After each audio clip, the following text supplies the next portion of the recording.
नमस्कार प्यारे साथियों, स्वागत है आप सभी का। आज के इस वीडियो में हम बात करेंगे संयुक्त फलन के गुणधर्म के बारे में, यानी प्रॉपर्टीज ऑफ कंपोजिट फंक्शन के बारे में। ठीक है, तो पहला गुण है संयुक्त फलन द्वारा क्रम विनिमय गुणधर्म का पालन करना आवश्यक नहीं है। यानी क्रम विनिमय नियम का ये पालन कर भी सकता है और नहीं भी कर सकता। तो यानी कि एफ ऑफ जी और जी ओ एफ ये दोनों बराबर हो भी सकते हैं और नहीं भी हो सकते। ठीक है, तो इसको एक एग्जांपल के थ्रू समझते हैं। मान लेते हैं यदि एक फंक्शन गिवन है अपने को जो कि आर से आर पे डिफाइन है और फंक्शन है एफ एक्स बराबर 2x, तथा दूसरा फंक्शन है जी जो कि आर से आर पे डिफाइन है और फंक्शन है जी एक्स बराबर एक्स स्क्वायर। तो सबसे पहले जी ऑफ एफ देखते हैं। ठीक है, तो जी ऑफ एफ क्या परिभाषित है? सबसे पहले ये देखेंगे कि क्या जी ऑफ एफ परिभाषित है। तो एफ का जो रेंज है, एफ के जो परिसर है वो क्या होगी? एफ की परिसर वो आर की सबसेट होगी। ठीक है, और जी की जो डोमेन है, प्रांत है, वो क्या है? आर है।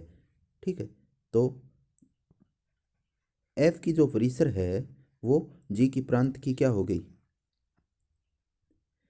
उपसमुच्चय हो गई। तो इसका मतलब जी ऑफ एफ परिभाषित है। और जी ऑफ एफ कहाँ से कहाँ पे होगा? आर से आर पे। ठीक है, अब जी ऑफ एफ एक्स ज्ञात करते हैं, वो आ जाएगा अपने पास 4x²। ठीक है, जी ऑफ एफ कैसे ज्ञात करेंगे? जी ऑफ एफ बराबर जी ऑफ एफ एक्स। अब देखो जी ऑफ एफ एक्स यानी एक्स की जगह हमने क्या रिप्लेस किया है? F x. ठीक है, तो जी ऑफ एक्स क्या है? यहाँ जी ऑफ एक्स क्या है? सॉरी, जी ऑफ एक्स है अपने पास एक्स स्क्वायर। तो इसमें हम क्या करेंगे? जी ऑफ एफ एक्स रख देंगे, तो ये हो जाएगा एफ एक्स का होल स्क्वायर। और एफ एक्स क्या गिवन है अपने को? 2x, तो ये हो जाएगा 2x का होल स्क्वायर यानी 4x²।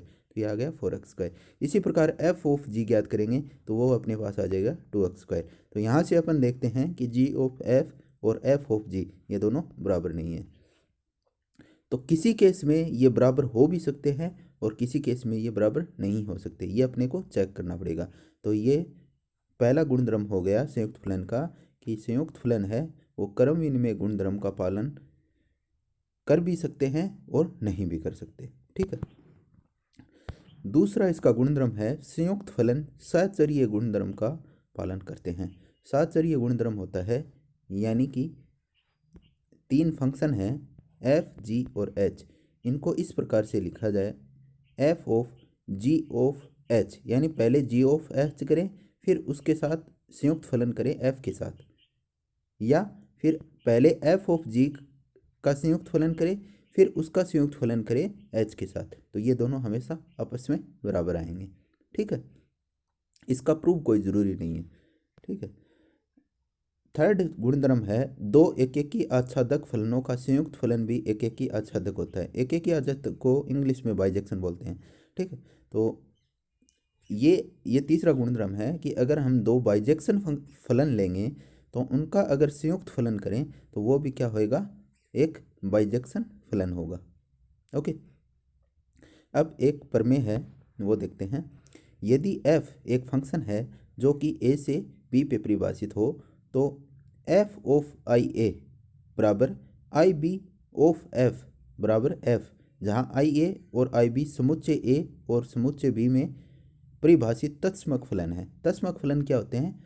वो फलन जिनके प्रांत और परिसर एक हो, यानी एफ एक्स बराबर एफ एक्स, जैसे एक्स पे मान लेते हैं एक्स एक चर है तो उस पर कोई फंक्शन डिफाइन है, तो एफ एक्स बराबर एक्स टाइप के जो भी फलन होते हैं वो क्या होते हैं? तत्समक फलन होते हैं। इनमें क्या होता है कि जो प्रांत और परिसर है वो दोनों बराबर होते हैं। ओके, तो अपने को प्रूव करना है कि ये चीज़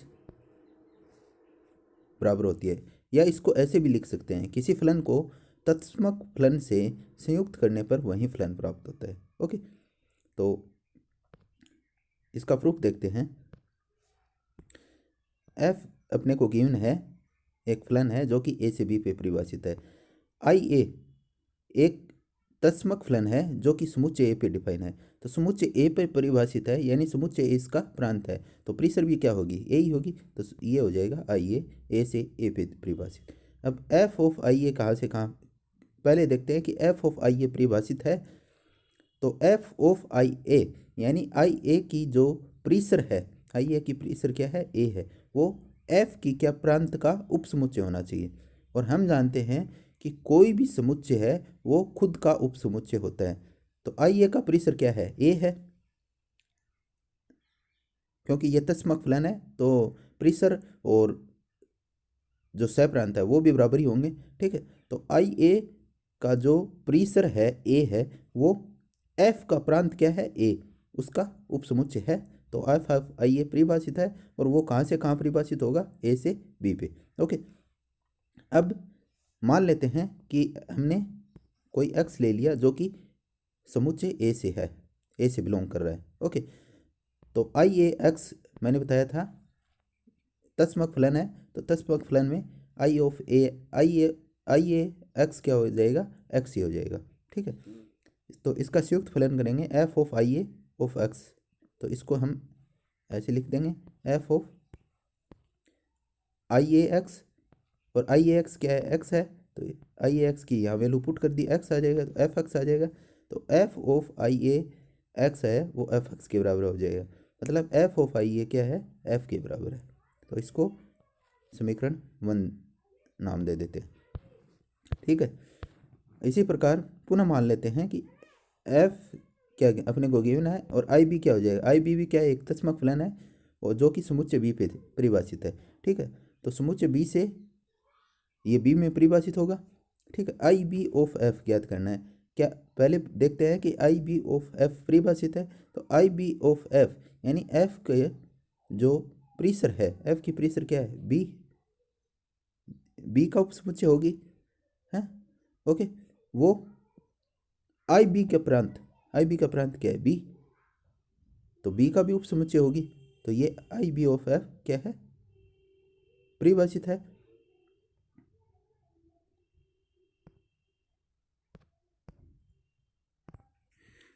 तो अपने को पता चल गया कि आई बी ऑफ एफ क्या है, परिभाषित है। अब ये कहाँ से कहाँ पे परिभाषित होगा, वो हो जाएगा एफ के प्रांत से और आई बी के उपप्रांत तक, यानी ए से बी पे। हम मान लेते हैं कि एक जेड लेते हैं, ठीक है, कोई अचर लेते हैं जेड जो कि ए से बिलोंग कर रहा है, और एफ जेड क्या हो जाएगा, ये जेड इस ए से बिलोंग कर रहा है, और एफ जेड फंक्शन है, तो वो क्या हो जाए, मान लेते हैं वाई है। ठीक है, जहाँ वाई किससे बिलोंग करेगा, इस बी से। ओके, ठीक है, अब और I B of Y, I B क्या है, तत्समक फलन है, तो इस पे कोई भी उसके अंदर कोई भी अगर आई बी तत्समक फलन है, तो इस पे अगर ये किसी उपसमुच्चय पे डिफाइन है, तो वो का वही अचर दे देगा, यानी आई बी ऑफ वाई क्या दे देगा, वाई देगा। ठीक है, अब आई बी ऑफ एफ जेड ज्ञात करते हैं, तो आई बी ऑफ एफ जेड के ऐसे लिख देंगे, और एफ जेड की वैल्यू क्या है, वाई है, तो आई बी ऑफ वाई, और आई बी ऑफ वाई की वैल्यू क्या आ जाएगी, वाई, और वाई क्या गिवन था अपने को, एफ जेड गिवन था। ठीक है, तो आई बी ऑफ एफ जेड वो एफ जेड के बराबर हो गया, यानी कि आई बी ऑफ एफ एफ के बराबर हो गया। तो इसको हमने समीकरण 2 नाम दे दिया। ठीक है, तो यहाँ से समीकरण 1 और समीकरण 2 से अगर हम देखेंगे, तो एफ ऑफ आई ए और एफ ऑफ आई ए और आई बी ऑफ एफ क्या किसके बराबर आ जाएंगे, एफ के बराबर आ जाएंगे।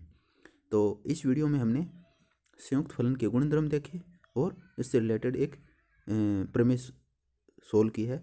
तो अगर ये वीडियो आपको पसंद आया हो तो वीडियो को लाइक कीजिए, शेयर कीजिए और चैनल को सब्सक्राइब कीजिए। धन्यवाद।